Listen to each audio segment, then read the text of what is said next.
दिवंगत शिक्षा मंत्री रामदास सोरेन के निधन के बाद अब घाटशिला की सीट खाली हो गई है और इस पर उपचुनाव भी होने हैं, जिसे लेकर तैयारियां भी चुनाव आयोग की तरफ से शुरू हो गई हैं। बिहार विधानसभा के साथ इस सीट पर भी उपचुनाव हो सकता है और इसके लिए अब पार्टियां भी तैयार होती नजर आ रही हैं। जहां तक जेएमएम की बात करें तो रामदास सोरेन के बेटे सोमेश सोरेन को यहां से जेएमएम अपना कैंडिडेट बना सकता है। तो वहीं एनडीए की तरफ से उम्मीदवार कौन होगा? क्या चंपई सोरेन के बेटे यहां से उम्मीदवार होंगे या फिर जेल केम अपने किस कैंडिडेट को यहां से चुनावी मैदान में उतारेगा? तो क्या यहां मुकाबला इस उपचुनाव में और भी दिलचस्प बनने वाला है? क्या यहां पर त्रिकोणीय मुकाबले के आसार नजर आ रहे हैं? सहयोगी करिश्मा हमारे साथ जुड़ी हुई हैं। करिश्मा, घाटशिला का उपचुनाव इस बार विधानसभा चुनाव से ज्यादा दिलचस्प क्यों बनता हुआ दिख रहा है? देखिए आसिया, एक और जहां झारखंड के पूर्व शिक्षा मंत्री रामदास सोरेन हमारे बीच नहीं रहे और उसके बाद ये सीट खाली हुई और लगातार कयास लगाए जा रहे हैं कि एनडीए के तरफ से ये उम्मीदवार होंगे या फिर इंडिया ब्लॉक के ये उम्मीदवार होंगे।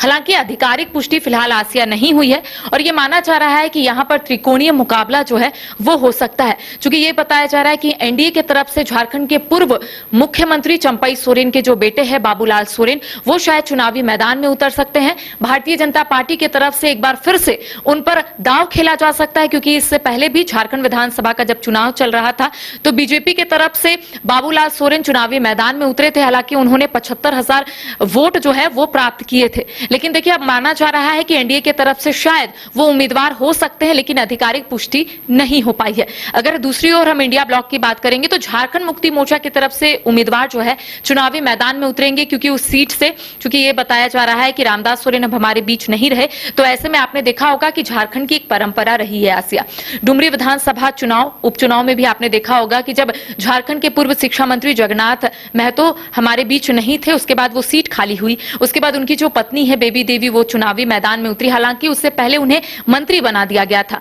तो ऐसे में पहले ये मांग जो है वो जमशेदपुर से उठ रही है। घाटशिला के जो कार्यकर्ता है, जो झारखंड मुक्ति मोर्चा के कार्यकर्ता है, उनका कहना है कि रामदास सोरेन के परिवार से किसी सदस्य को पहले मंत्री का दर्जा देना चाहिए, उसके बाद ही अगर उपचुनाव किया जाए तो ज्यादा बेहतर होगा। हालांकि ये बताया जा रहा है कि घाटशिला का जो झारखंड मुक्ति मोर्चा का जो कार्यालय है, जो वहां के अध्यक्ष है, उनका स्पष्ट तौर पर यही कहना है कि उन्होंने वहां से एक सहमति पत्र जो है वो यहां पर दे दिया। अब आला कमान की तरफ से क्या फैसला लिया जाएगा ये तो वक्त बताएगा, लेकिन कह सकते हैं कि झारखंड मुक्ति मोर्चा की तरफ से स्वर्गीय रामदास सोरेन के जो पुत्र है, बड़े पुत्र है सोमेश सोरेन, उन्हें चुनावी मैदान में उतारा जा सकता है। तो माना जा रहा है आसिया कि काफी दिलचस्प ये मुकाबला जो है ये होने वाला है। लेकिन इन दोनों के बीच में एक और की एंट्री जो है वो हो सकती है, क्योंकि जयराम महतो जो डुमरी से विधायक है, उनका कहना है कि उनके भी उम्मीदवार यानी कि उनकी पार्टी के भी उम्मीदवार चुनावी मैदान में उतरेंगे और किस्मत आजमाएंगे। तो त्रिकोणीय मुकाबला जो है वो देखने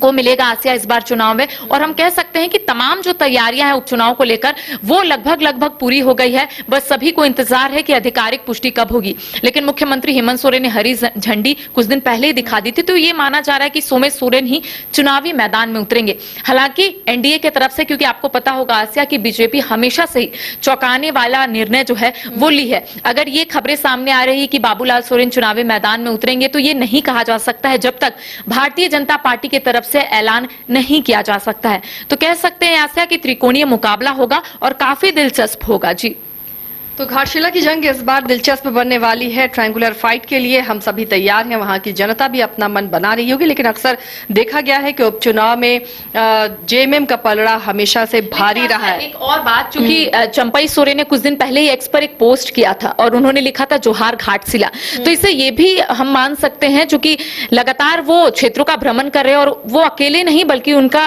जो पुत्र है बाबूलाल सोरेन वो भी उनके साथ मौजूद है। तो ये हम जरूर कह सकते हैं कि एक इंडिकेशन है, शायद इसके भी कई मायने निकाले जा सकते हैं। और यह भी माना जा सकता है कि पूर्व मुख्यमंत्री चंपई सोरेन ने यह जरूर मान लिया है कि शायद उनके बेटे ही चुनावी मैदान में उतरेंगे। और जिस तरीके से वो क्षेत्र का भ्रमण कर रहे हैं, तो इससे ये जरूर मालूम चल रहा है आसिया कि पूर्व मुख्यमंत्री चंपई सोरेन भी पूरे तरीके से तैयार है। क्योंकि इससे पहले मैंने आपको कहा कि झारखंड विधानसभा का जब चुनाव चल रहा था तो चंपई सोरेन भी चुनावी मैदान में थे, उनके बेटे बाबूलाल सोरेन भी चुनावी मैदान में थे। तो चंपई सोरेन उतना कह सकते हैं कि सपोर्ट जो है वो नहीं कर पाए थे अपने बेटे को, क्योंकि वो खुद ही बिजी काफी थे। इस बार वो काफी फ्री है, तो हम मान सकते हैं कि इस बार पूरा जो ताकत है वो अपने बेटे को जिताने में लगा सकते हैं। जी, तो चलिए अब बीजेपी की तरफ से क्या फैसला होता है या एनडीए का कौन उम्मीदवार होता है घाटशिला से, इस पर हमारी नजर बनी रहेगी। तैयारियां अपने अपने तरीके से सभी पार्टियां कर रही हैं, उम्मीदवार कर रहे हैं, लेकिन किस पर मुहर लगाती है पार्टियां, इस पर हमारी भी नजर बनी रहेगी। आप देखते रहिए न्यूज़ 22 को। घर रहने का मकान भर नहीं, ये खुशियों की तिजोरी है। दरवाजे पर दस्तक देता पड़ोस, खिड़कियों से उमड़ आता आसमां, तारों में उलझी ऐसी ना जाने कितनी दास्तां। कहती हैं चले डायमंड सिटी, एक सफर हम सफर के साथ अपने घर तक।